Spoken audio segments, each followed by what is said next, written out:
Hello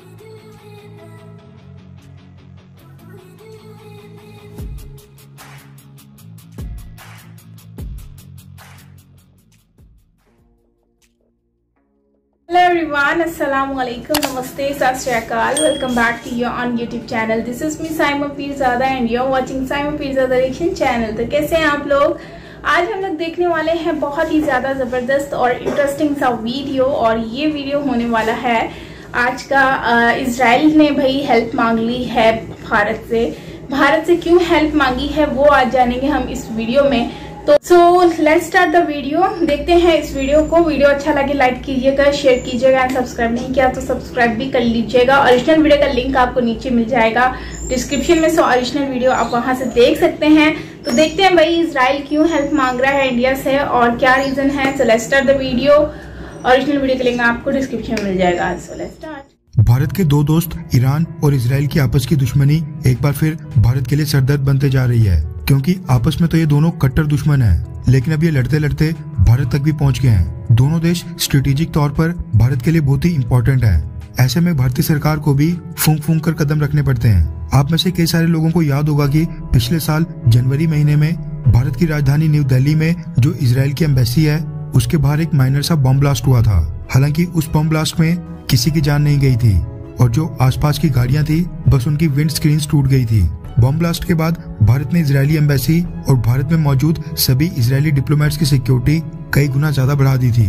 उस bomb blast की investigation में इजराइल ने भारत से रिक्वेस्ट की थी कि उनकी इजरायली इंटेलिजेंस एजेंसीज भारत के साथ मिलकर काम करना चाहती हैं, जिसके लिए भारत ने भी हामी भर ली थी और इन्वेस्टिगेशन की सारी डिटेल्स इजराइल के साथ भी साझा की गई थी।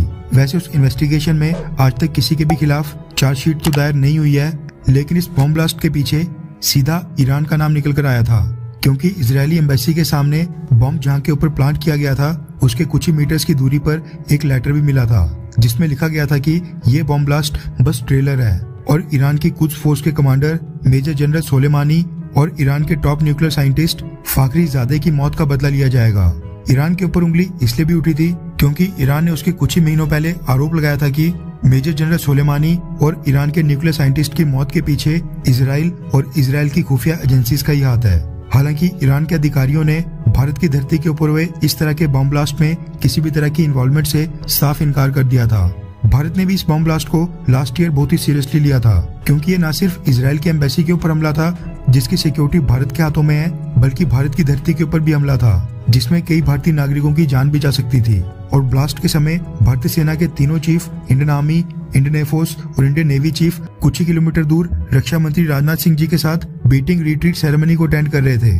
इसलिए भारत भी इस ब्लास्ट के लिए ईरान से काफी निराश हुआ था। इस बार भी पिछले साल वाली घटना दोबारा हो गई है। रेफरेंस के लिए आपकी स्क्रीन के ऊपर इंडिया टुडे के आर्टिकल का स्क्रीनशॉट है, जिसके मुताबिक इजराइल की जो न्यू दिल्ली में एम्बेसी है उसके ऊपर ईरान समर्थित आतंकी तत्वों द्वारा कोई बड़ा हमला होने का टेरर थ्रेट मिला है, जिसके बाद भारत ने इजरायली एम्बेसी को हाई अलर्ट के ऊपर कर दिया है। इजरायली एम्बेसी के पास कई किलोमीटर के रेडियस में सीसीटीवी सर्विलांस कैमरास इंस्टॉल कर दिए गए हैं और पेट्रोलिंग को भी बढ़ा दिया गया है। इसके साथ ही द टाइम्स ऑफ इजराइल ने यह भी क्लेम किया है कि दिल्ली पुलिस ने सिक्योरिटी एजेंसीज के साथ मिलकर एक मॉक ड्रिल भी की है, जिसमें इस चीज की प्रैक्टिस की गई है कि अगर न्यू दिल्ली में किसी भी एम्बेसी के ऊपर हमला होता है तो फिर उस केस में उनको कैसे रिस्पॉन्ड करना है, यानी जवाबी कार्रवाई किस तरह से करनी है।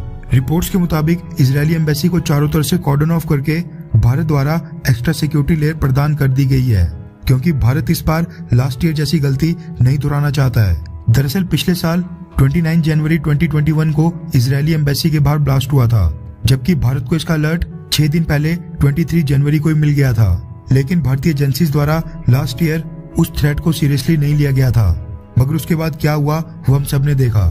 भारत इस बार पिछले साल वाली गलती नहीं दोहराना चाहता है, इसलिए इस बार टेरर थ्रेट मिलते ही भारतीय एजेंसीज हाई अलर्ट के ऊपर आ गई हैं और एनहेंस्ड सिक्योरिटी मेजर्स के तहत भारत में इजरायली एम्बेसी और इजरायली डिप्लोमेट्स को सुरक्षा प्रदान की जा रही है।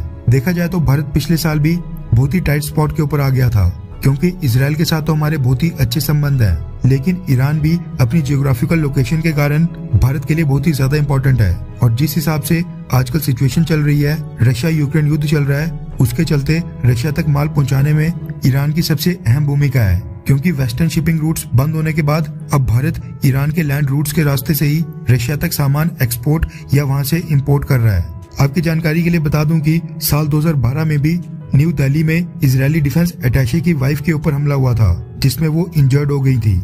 उस हमले के पीछे भी ईरान का ही नाम निकल कर आया था, लेकिन तब भी भारत ने ईरान के ऊपर कोई कठोर कार्रवाई नहीं की थी। खैर, आपको क्या लगता है कि भारत के लिए कौन सा देश ज्यादा इम्पोर्टेंट है, ईरान या फिर इजराइल? नीचे कमेंट करके अपनी राय जरूर बताएं। इजराइल ने हेल्प मांग ली है क्योंकि ईरान के साथ इजराइल की बनती नहीं है, और इसमें इंडिया का सिंपल सी बात है कि इंडिया को जो है वो ये दोनों कंट्रीज जो है वो यूज करने की कोशिश कर रही हैं। मुझे लगता है कि जब आप लोगों का आपस में ही कोई इश्यूज हैं तो उसको रिजॉल्व करें, बजाय इसके कि आप इंडिया को जो है बीच में ड्रैग करें और इंडिया को मजबूर करें कि भाई वो कोई ऐसा स्टेप लें जिससे कोई एक कंट्री के साथ उनकी बिगड़ जाए। और जबकि मुझे ऐसा लगता है कि इंडिया इतना भी कोई अनाड़ी नहीं है, उनको पता है कि किस तरह से सबको डील करना है। मुझे नहीं लगता कि कोई भी ऐसा फैसला लिया जाएगा जिससे जो है वो ईरान के खिलाफ हो या फिर इजराइल के खिलाफ हो, दोनों को ही बराबर में रखा जाएगा। लेकिन अगर हम देखें तो इजराइल जो है वो इंडिया का बहुत ही अच्छा दोस्त है, और एक मतलब कि इंडिया के हिसाब से अगर हम देखें कि कौन ज़्यादा बेस्ट है तो इंडिया के हिसाब से इजराइल इस वक्त बेस्ट है। लेकिन अगर हम देखें कि इंडिया के हिसाब से इनके अगर वो ईरान इंडिया के किस लिहाज से काम आ सकता है, ईरान अफगानिस्तान और पाकिस्तान के हिसाब से बहुत ही बेस्ट काम आ सकता है, क्योंकि इनके दोनों के बॉर्डर लगते हैं पाकिस्तान और अफगानिस्तान के साथ। तो आने वाले वक्त में अगर ये लोग इनसे जो है वो लड़ाई करते हैं, मतलब कल को कुछ भी होता है तो इंडिया इनके थ्रू जो है वो बहुत ही ज़्यादा हेल्प मिल सकती है। तो इसलिए इंडिया कभी भी ईरान के साथ बिगाड़ के नहीं रखेगा और ना ही जो है वो इजराइल के साथ बिगाड़ेगा, क्योंकि इजराइल एक पावर है और टेक्नोलॉजी आईडी के हिसाब से बेस्ट है। खैर, ऐसी आवाज़ें कराची में आती रहती हैं, आपको बैकग्राउंड में आवाज़ें इस तरह के साउंड बहुत मिलते होंगे, और आप कहते हो ना कि बीच में आप म्यूज़िक साउंड थोड़ा सा मतलब हाई क्या करो, तो मैं इसलिए हाई नहीं करती हूँ क्योंकि मुझे पता है कि वीडियो फिर क्लियरली आपको सुनाई नहीं देगी। तो इसलिए मुझे जो बोलना होता है वो मैं वीडियो के एंड में भी बोल ही देती हूँ, लेकिन ये है कि मैं थोड़ा सा इग्नोर करती हूँ। खैर, कम टू द वीडियो। तो हम जो है इजराइल जो है, मुझे नहीं लगता कि कोई किसी की तो खैर जो है वो इंडिया इनकी सपोर्ट जाहिर सी बात है इजराइल की भी करेगा और ईरान के साथ भी अपना पलड़ा रखेगा, क्योंकि अभी आपको पता है ना लास्ट टाइम भी मेरे ख्याल से लास्ट ईयर ये हुआ था कि इजराइल के ऊपर एक उनकी एजेंसी के ऊपर ही हमला हुआ था, जो कि इंडिया में उनकी इजराइल की एजेंसी है। तो उस टाइम पर ईरान ने फिर एक्सेप्ट किया था कि हम लोगों ने ही ये सब कुछ किया है, तो तब से शायद इजराइल को इस चीज़ का डर है कि कहीं हमारे साथ कोई ऐसी चीज़ हो ना जाए, तो इसलिए वो हाई सिक्योरिटी को अलर्ट करवा रहे हैं। तो ठीक है, सिक्योरिटी अलर्ट करवा लें, कोई मसला नहीं है, क्योंकि जाहिर सी बात है ये रिस्पॉन्सिबिलिटी है इंडिया की कि वो लोग उनको सिक्योरिटी दें।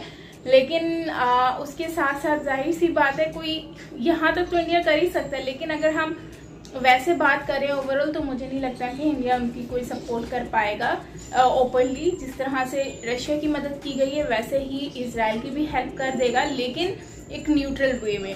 तो बाकी जो है बिगाड़ेगा तो किसी के साथ नहीं, उनको पता है कभी कभी खोटा सिक्का भी काम आ ही जाता है, तो चाहे वो ईरान एक खोटा सिक्का ही क्यों ना हो, लेकिन कभी ना कभी तो उनके काम आ ही जाएगा।